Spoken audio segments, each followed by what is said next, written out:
أعوذ بالله من الشيطان الرجيم.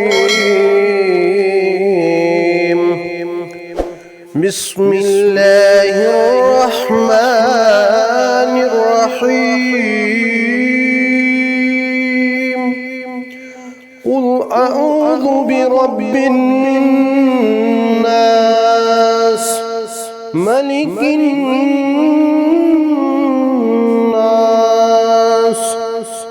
إله الناس